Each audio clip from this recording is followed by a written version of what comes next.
Welcome again to the Franciscan Hermitage here in Indianapolis, Indiana, as we celebrate the fifth Sunday in Ordinary Time. I just want to put some emphasis on the first reading that comes from a more updated translation.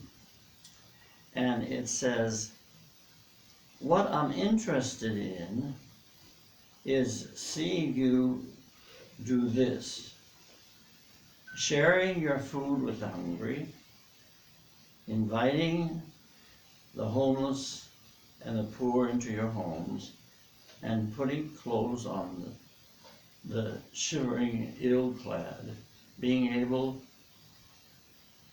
available to families. Do this and the lights will turn on and your lives will turn around at once." The whole point being here that we all are in positions where we can help people. And I've asked one of our volunteers here to tell a little bit of her story.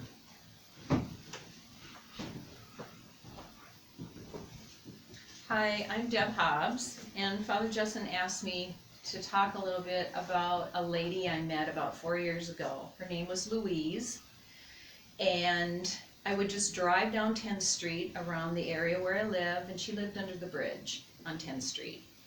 And I'd see this older African-American little lady with her grocery cart and all her blankets and all the belongings she had in the world under that bridge. And I got to the point where I was so curious about her, I stopped and we got to talking and we shared and we became friends in a way, because I would stop often, or I'd get her a cup of coffee and we'd share a cup of coffee and we'd talk about things. I tried to get her to move to a safe and secure place at the Missionaries of Charity on 10th Street, Mother Teresa's sisters, and she refused. She was very independent and wanted to have her own say in everything she did. So there were times when I'd have my grandson Dominic and my dog Gertie, my little bulldog, and we'd be driving around and I'd see Louise and we'd run and get her a burger and stop, and I introduced her to Dominic and to Gertie, and she talked with him for a while, and it was just an amazing experience to get to know this woman. And people would stop, other people would stop, they'd bring her food. In the cold of the winter, she would lay on the cement with blankets and sleeping bags covering her and lay there all day. And then she'd get up and she'd push her cart up and down 10th Street.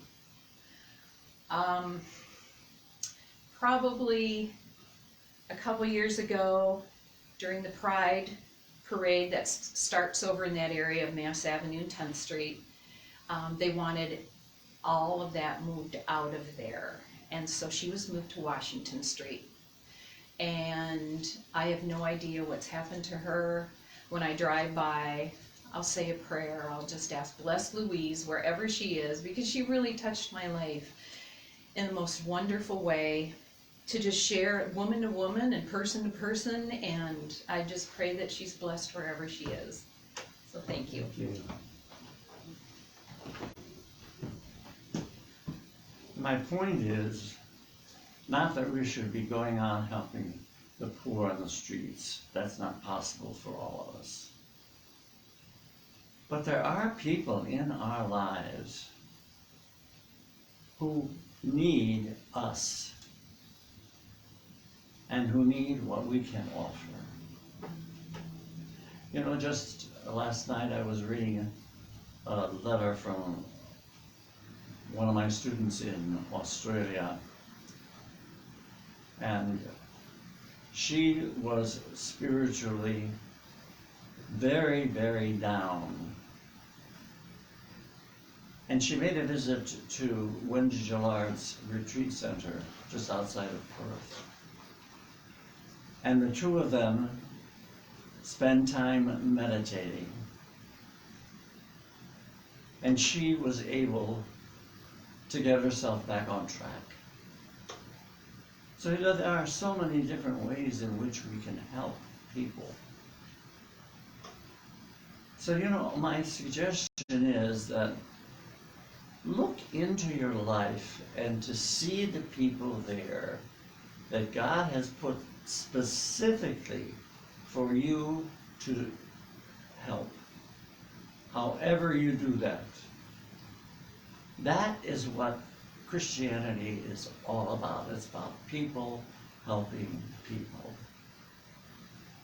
And as the scripture says, you know, if you do this, the lights will turn on and your lives will be turned around at once.